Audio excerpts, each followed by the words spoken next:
everybody, welcome to Pizza and Pasta with the Poos. Today what we're going to do is I'm going to show you how, and I'm going to explain a little bit about Poolish. Poolish, Poolish. It's a pre-ferment that you use to make doughs, breads, pizza dough, any kind of bread dough, pretty much. Now, why do you want to do a pre-ferment? There's a couple of reasons. One, it adds more flavor to your end product, whatever you're making. And it gives a wonderful flavor. Also, it's very good for like a pre-digesting, really, because what it really is you're gonna have the yeast that you put in there is gonna start eating. Yeast is a living organism, right? So it's gonna start eating the sugars. So it is therefore itself digesting those sugars. So it's easier for your body to digest and break down. Like sometimes when you eat pizza, you're eating it, a little bit later you feel really bloated, well, that's because the dough was not fermented long enough. It didn't, it didn't have enough time fermenting to break down. So now it's kind of expanding in your stomach almost. So that's why I like to use a Poolish technique, the pre-ferment, when I make my pizza. So it's really simple. It's basically 50% flour, 50% water to make up your pre-ferment. So say you want to do 4 dough balls at 300 grams each. That's a total weight of 1,200 grams. So I like to do 50% Poolish, so that would be a total of 600 grams. So that would be 300 flour, 300 water. Your yeast, and depending exactly what kind of pizza dough you're making, maybe sugar. Like if you're making a New York style pizza dough, you always add the sugar. So that's what I have here. I'm ready to make the Poolish. I have my sugar here, my warm water here, yeast, and some flour. I use a bread flour.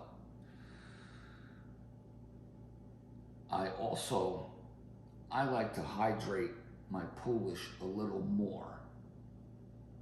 So like I said, I'm gonna make a 600 gram Poolish, but I'm gonna use 350 grams of water and 250 grams of flour. I like to hydrate it a little more than normal, but that's still your 600 grams. I'm gonna add, I have 15 grams of sugar in this bowl already. I'm also gonna add 1.5 grams of active dry yeast. The reason I use active dry yeast, it's readily available.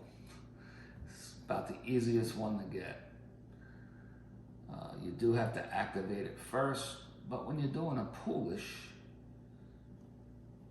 it's not that important. It will activate even if you don't activate it. I like to activate it first to make sure it's good, because yeast does not last forever. Again, it's a living thing. So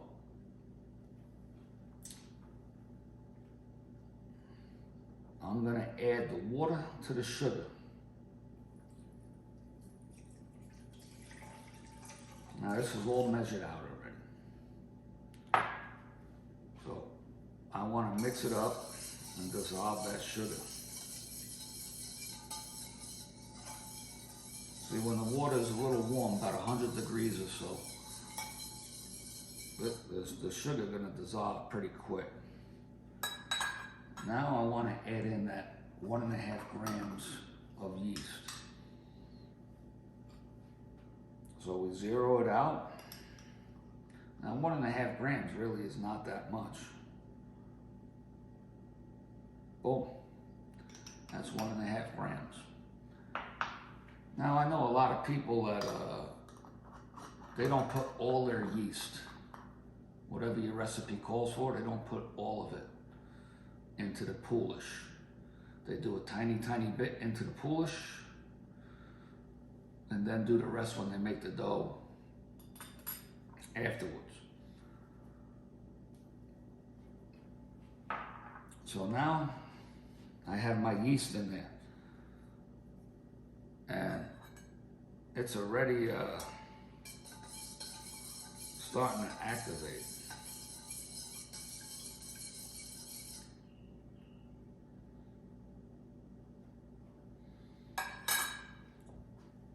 You know, because with the sugar content, the yeast will activate pretty quick. So let it just sit a little bit just to double check, but you can smell it. It's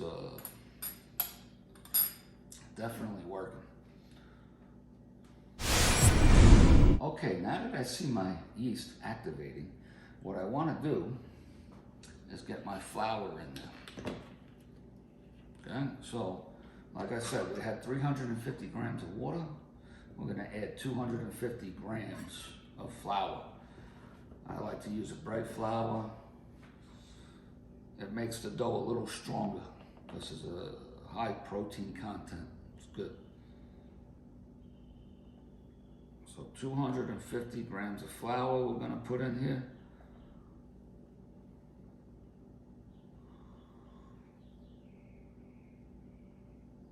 And I don't like to make a mess, so I take my time, make sure no flour spills. We're almost there.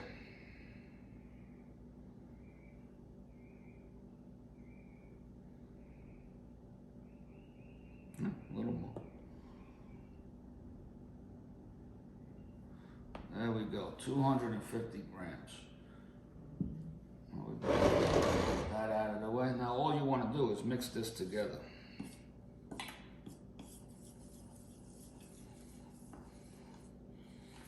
You want to get it so all the flour is incorporated. You don't want any dry spots of flour. Scrape it off the sides, do whatever you got to do.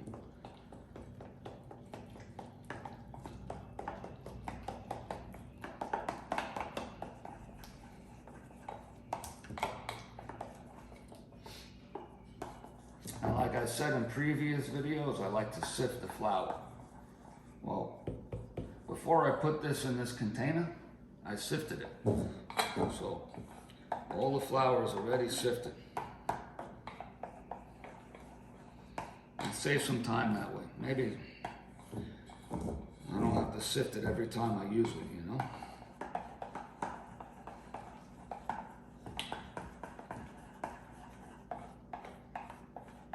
So this is a nice wet Poolish, which is the way I like it.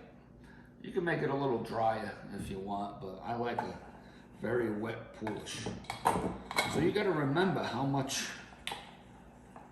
ingredients you put in everything, because when you make the final dough, you're going to add the rest of your flour and the rest of your water, your salt, and your olive oil if you're using that for your dough.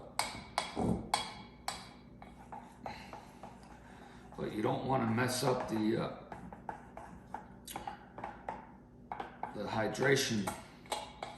Like if you're doing a 60% or a 65% hydration, you gotta make sure have when you make your final dough, that you got the right amount of flour, the right amount of water. So like we said, we're gonna do a 1,200 gram total weight. So when doing 1,200 grams, and you wanna do a, I don't know, say a 60% hydration, you wanna have 750 grams of flour and 450 grams of water total for that equals 1,200, right? 750 plus 450 equals 1,200. So we already put 350 water. So all we have to do tomorrow when I make the dough is add another 100 grams of water. We already put 250 flour. So to come up to 750, we add 500 grams of flour and 100 grams of water. There's your other 600 grams. So 600 grams here, 600 grams tomorrow. Just don't fluctuate with the water flour if you want to keep it at 60%. So